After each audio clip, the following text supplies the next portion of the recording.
"Ah, you're too old for me," the young giant bride said to the 60-years-old rancher. He replied, "Am young down. You're too old for me." That's what the young giant bride said the moment she stepped off the stagecoach and saw her 60-year-old rancher husband. For the first time, Willa Mae Thornton, 22, towering at nearly 6 feet tall, with shoulders built from factory work, had traveled 17 days from Philadelphia as a mail-order bride. She'd read Garrett Sullivan's letters for 3 months. Beautiful letters, honest letters, but he'd never mentioned his age. Now she stood in the Wyoming dust, staring at a man old enough to be her grandfather, realizing she'd been deceived. The contract was signed. The marriage was legal. She was trapped. The silence stretched like barbed wire between them. Then the 60-year-old rancher smiled, not with arrogance, but with something that looked almost like sadness, and said 5 words that would change everything. "I'm young down there." The stagecoach driver's jaw dropped. Willa Mae's face flushed crimson. But what did he mean? Was this old rancher talking about his heart, or something else? And why would a desperate young giant bride, who had nowhere to go and no way back home, even consider staying with a man 3 times her age? What happened next would shock everyone in that territory. But first, you need to know how a 60-year-old rancher convinced a young bride that age wasn't the only thing that mattered in a marriage. The wind kicked up dust devils around Willa Mae's worn boots. She could smell the horses, the dry grass, the sweat on Garrett Sullivan's weathered face. Everything felt too real, too permanent. Her carpetbag sat at her feet like an anchor she couldn't lift. Behind her, the stagecoach driver cleared his throat. "Ma'am, I got a schedule to keep." Willa Mae didn't move. Her mind raced through the numbers she'd memorized on the journey west. $4 in her pocket. 1,700 miles back to Philadelphia. Her little sister Constance, 12 years old, coughing blood in a factory where the air was thick enough to choke on. Her father, drunk more days than sober, his leg shattered in an accident that left him useless. She'd signed the contract, taken Garrett's money for passage. The law was crystal clear about mail-order brides who refused their obligations. Breach of contract meant jail time, or worse. Public shame so deep no decent person would hire her. Going back meant death. Slow death in the factories. Watching Constance fade like all the other girls. Staying meant living with this lie. Garrett took a step forward. His boots crunched on the gravel. Up close, she could see the lines around his eyes, not just from age, but from squinting into decades of sun. His hands were scarred and calloused. His hair was more silver than brown, but his eyes were still alive. "Still sharp, Miss Thornton," he said quietly. His voice was deep, steady, like the sound of a river that's been flowing for 100 years. "I lied to you." Willa Mae's breath caught. She hadn't expected honesty. "Not in the words I wrote," Garrett continued. "Those were true. Every sunset I described, every promise I made about honest work and honest treatment, all true. But I didn't tell you about my age. And that was the same as lying."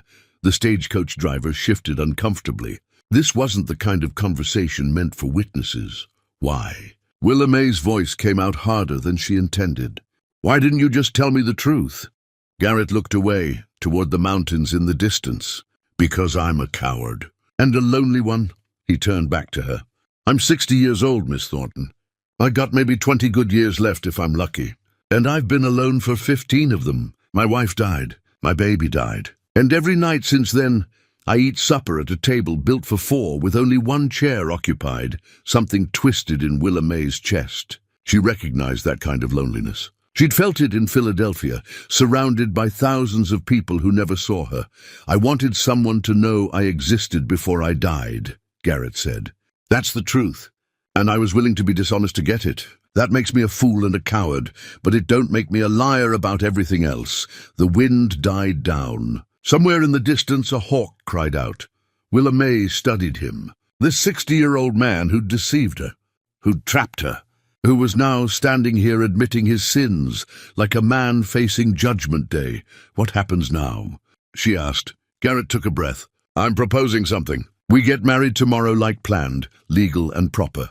But we live as business partners. You run the house, help with the ranch when you're willing, and I pay you wages, real wages. $50 a month saved in your name at the bank in town. After 1 year, if you still want to leave, you'll have $600. Enough to start over anywhere. No lawyers, no shame. Just freedom. Willa May's mind spun. $600! That was more money than she'd seen in her entire life. And if I refuse right now, then I'll pay your way back east tomorrow. I won't enforce the contract. His jaw tightened. But I'm asking you to try 1 year. That's all I'm asking. The stagecoach driver coughed again. Ma'am, I really do need to... I want my own room, Willa May interrupted, her eyes locked on Garrett. With a lock on the door, Garrett nodded. Yes, ma'am. And I keep half the wages now, save half at the bank. In my name only. You don't touch it. Agreed? And if you ever touch me without permission, if you ever make me feel like property instead of a person, I will shoot you with that rifle I see over your mantel. Through the window there, the hint of a smile touched Garrett's weathered face. I'd expect nothing less. Willa May picked up her carpet bag. The weight of it felt different now, not like an anchor, like a choice. 1 year, she said. That's all you get. And if you waste it, that's on you. The stagecoach driver let out a relieved breath and climbed back onto his perch. The horses started moving, wheels creaking, leaving Willa May standing in the dust with a 60-year-old stranger who would become her husband. Garrett gestured toward the ranch house. I'll show you your room. It's got a good window facing east. You'll see the sunrise every morning. They walked in silence. Willa May noticed things. The way Garrett moved, slow but sure, like a man who'd learned not to waste energy. The way the ranch house sat against the hillside, protected from the worst winds. The way everything looked worn but cared for. Inside, the house smelled like wood smoke and coffee. It was cleaner than she'd expected. Not spotless, but organized. Like a man who'd been living alone, but hadn't given up entirely. Upstairs, Garrett said, pointing to a narrow staircase. Second door on the right. I put fresh sheets on the bed yesterday. Willa May climbed the stairs. Each step creaked. She found the room, small but private, with a real bed and a window that did indeed face east. On the nightstand sat an oil lamp and a small vase with wildflowers. He'd put flowers in her room. She set down her carpet bag and sat on the bed. The mattress was softer than anything she'd slept on in years. Through the window, she could see the mountains turning purple in the evening light. Downstairs, she heard Garrett moving around the kitchen. The clank of pots, the sound of water being pumped. This was her life now. For 1 year at least. Willa May closed her eyes and thought about Constance. About sending money home. About $600 and freedom and the strange mercy of a lonely old man who'd built her a cage with an unlocked door. She didn't know if she could do this, but she knew she had to try. The next morning came too fast. Willa May woke to sunlight pouring through the east window, just like Garrett had promised. For a moment she forgot where she was. Then reality crashed back. Today was her wedding day.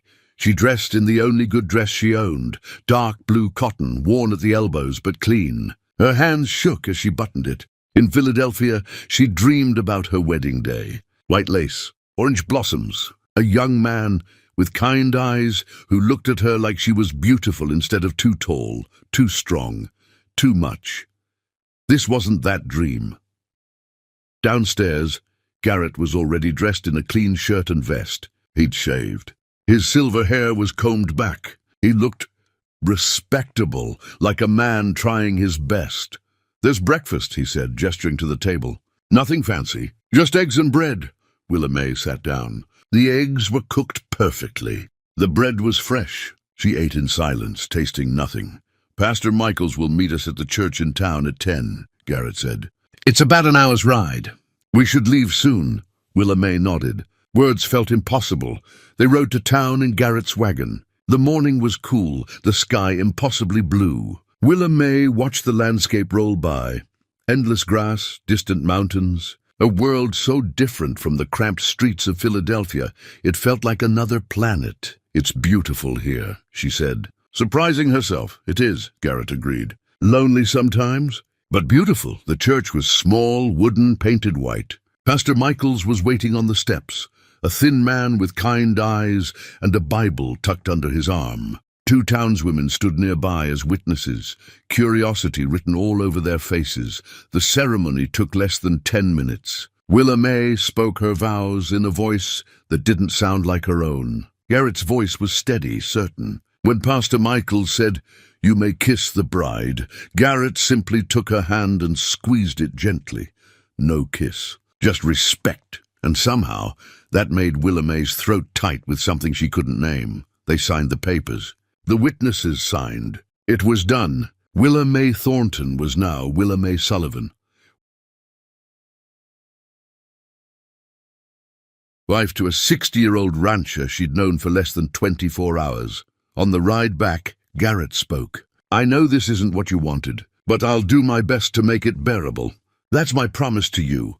Willa May looked at him, really looked at him, at the lines in his face, at the sadness in his eyes, at the loneliness he carried like a second skin. And she realized something startling. This man wasn't her enemy. He was just another desperate person trying to survive in a world that took more than it gave.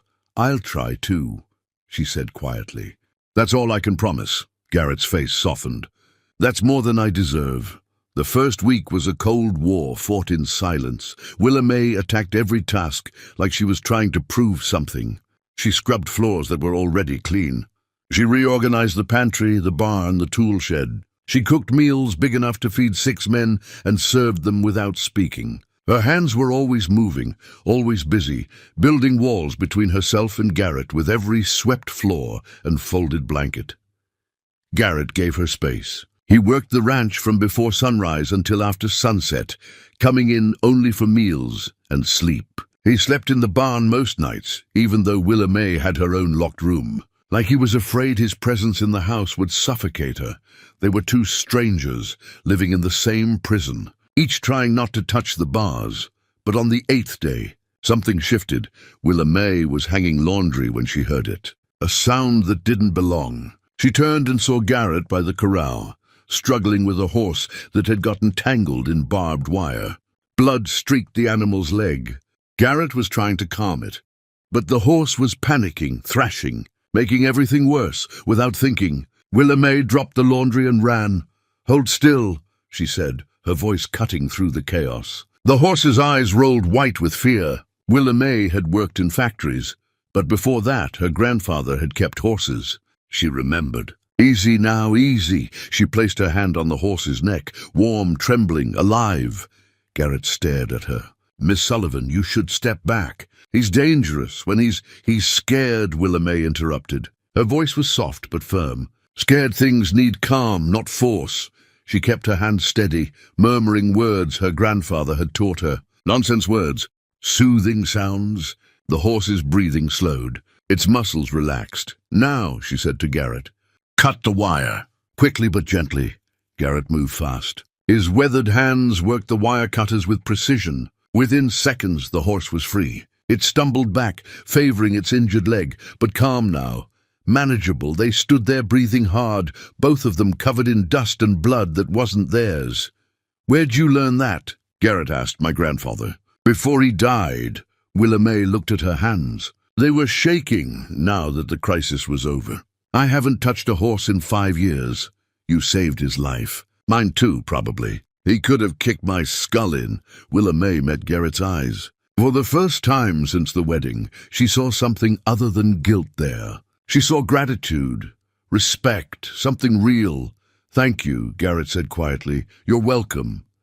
That night, for the first time, they sat together after supper, not talking much, not touching, just existing in the same space without anger between them. It wasn't friendship. It wasn't love. But it was the first crack in the walls they'd built. And through that crack, something unexpected began to seep in. The possibility that maybe, just maybe, this arrangement could become something more than survival. Outside, the Wyoming wind howled. Inside, 2 lonely people sat by firelight, learning how to share the same silence. October came with cold mornings and colder nights. Willa May had been at the ranch for 6 weeks. She'd saved $75 at the bank in town, Money that sat in an account with only her name on it. Freedom money. Escape money. Money that somehow felt heavier every time she added to it. She told herself she was counting down the days. Told herself that when the year ended, she'd take her $600 and disappear. Start fresh somewhere new. Somewhere she'd chosen. But her body was telling a different story. She'd started noticing things. The way Garrett always made sure the coffee pot was full before she woke up. The way he'd fixed the squeaky hinge on her bedroom door without being asked. The way he moved through the world with quiet competence, never wasting words, never wasting motion, just doing what needed to be done.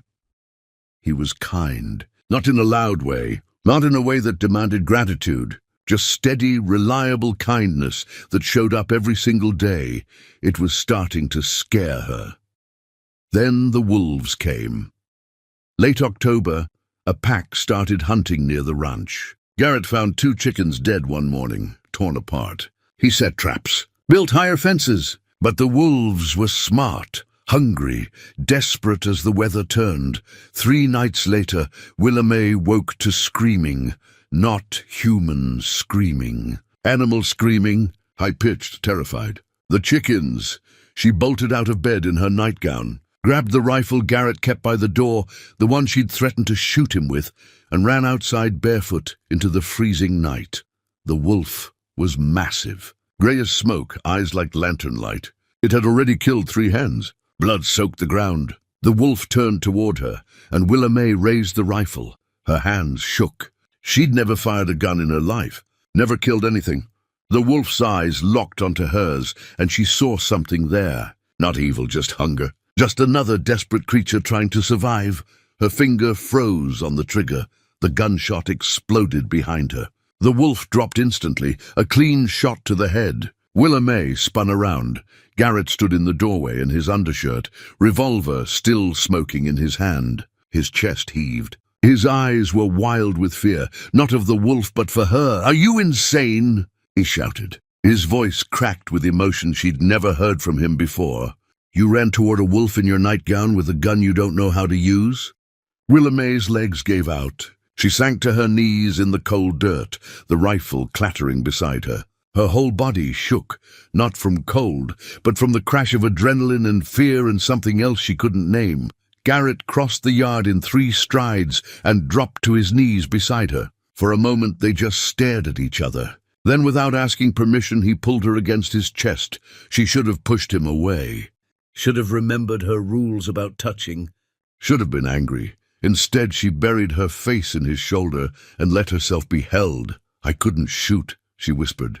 "I froze." "You didn't freeze," Garrett said, his voice rough. "You ran toward danger to protect what was yours." "That's not freezing. That's courage. Stupid, reckless courage, but courage." Willamay pulled back enough to look at his face. In the moonlight, she could see tears on his weathered cheeks. "Why are you crying?" she asked. "Because you could have died." His voice broke. "And I realized I couldn't bear that. I know I got no right to care about you like that. I know this is just business. But God help me, Willamay, I do care. And watching you stand there with that wolf," he couldn't finish. Just pulled her close again, and Willamay realized something that changed everything. She was warm.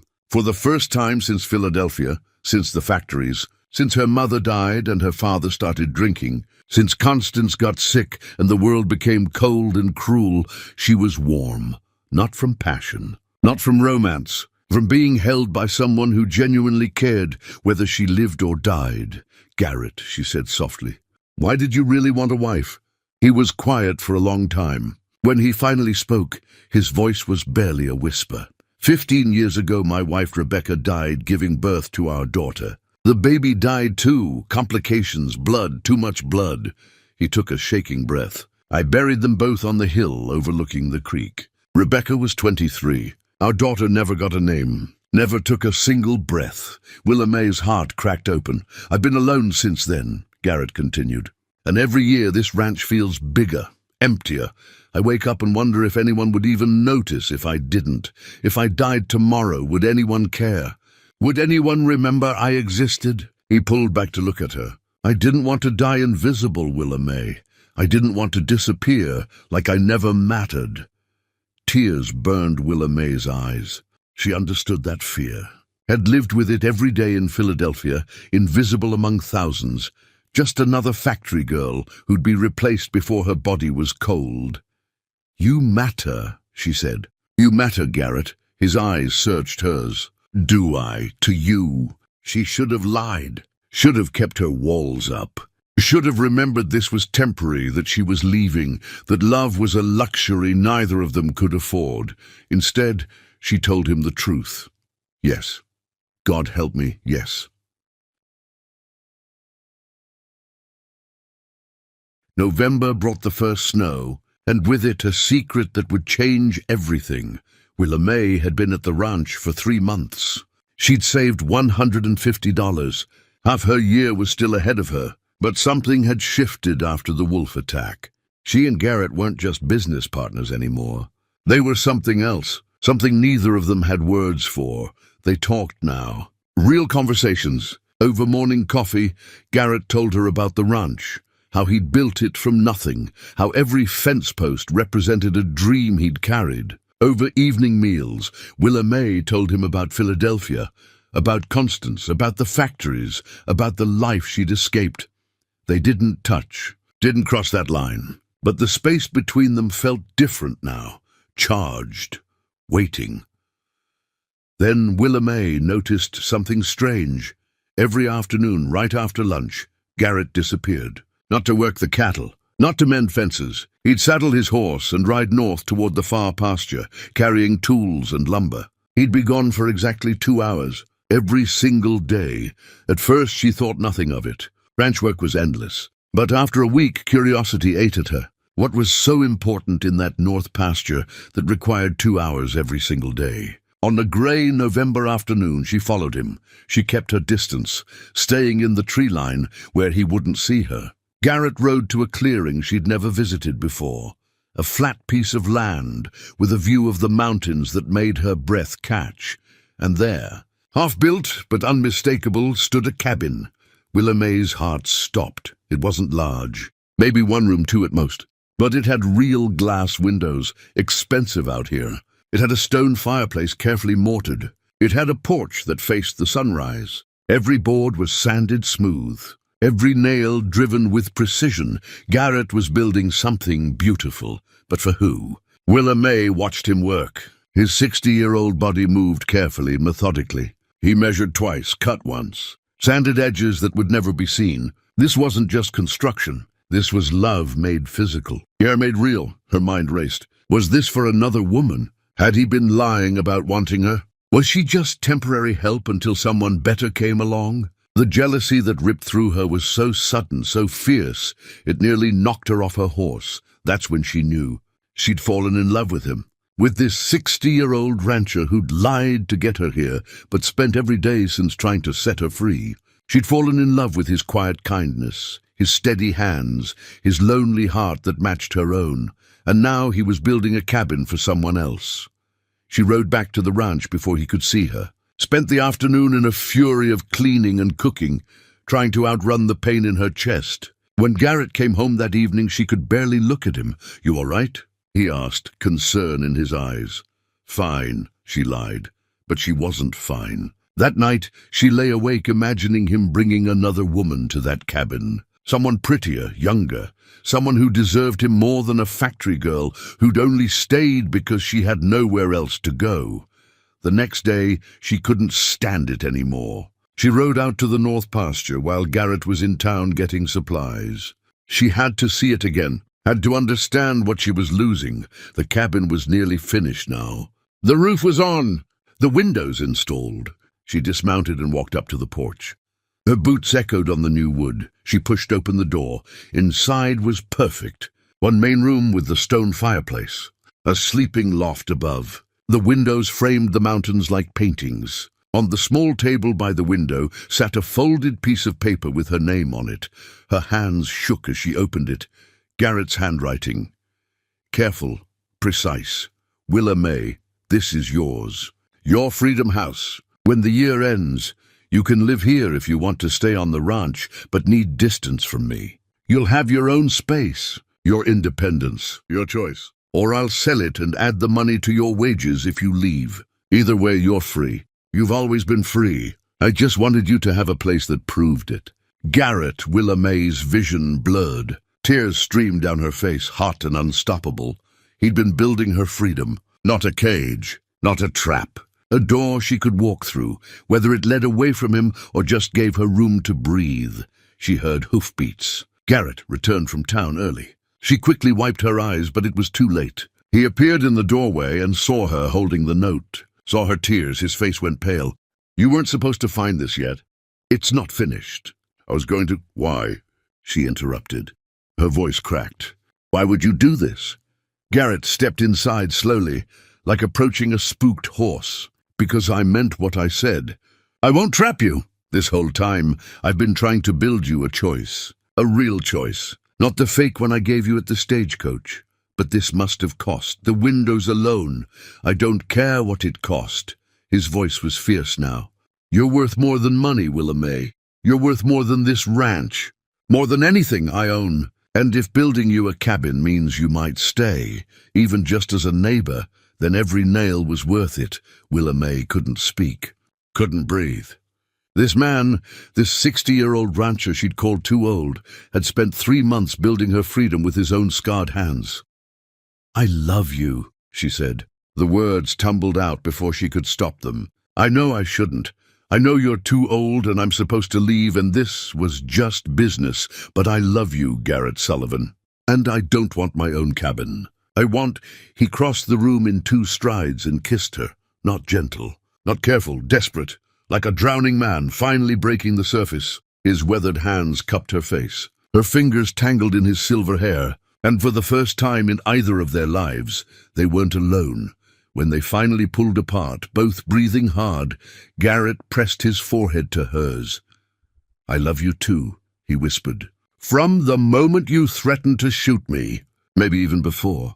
And I'll spend every day I have left proving you didn't make a mistake. Willa May laughed through her tears. You're still too old for me, I know, but maybe, she smiled, maybe age isn't the only thing that matters in a marriage. What does matter? She took his weathered hand and pressed it to her heart. This right here, being young where it counts. Garrett's eyes shone with tears. You remembered. I remember everything you've ever said to me. They stood there in the cabin he'd built for her freedom, holding each other as snow began to fall outside the windows. 2 desperate people who'd found something neither expected. Not perfection, not a fairy tale. Just honest, hard-won love between 2 souls who'd been invisible until they found each other. 6 months later, Willa May still had her freedom cabin. But she'd never slept a single night there. She and Garrett had turned it into something else. A place for Constance, who came west that spring with color back in her cheeks and hope in her eyes. A place for the family they were building. Not the one either of them planned, but the one they chose. And every morning, Willa May woke up in Garrett's arms. This 60-year-old rancher who'd loved her enough to build her a door she never walked through and knew she was exactly where she belonged. So here's what I want to know, because this story is about more than just Willa May and Garrett. It's about taking chances on people who don't fit the perfect picture. It's about finding love in unexpected places. It's about being brave enough to stay when everything tells you to run. Have you ever met someone who changed your whole life? Someone you almost walked away from? Someone the world said was wrong for you, but your heart knew better? Drop a comment below and tell me your story. And while you're at it, tell me where you're watching from. I want to know how far love stories like this travel, because maybe, just maybe, there's someone out there right now standing at their own stagecoach, deciding whether to stay or go. And your story might be exactly what they need to hear. From Wyoming to wherever you are, love is worth the risk. Always the end.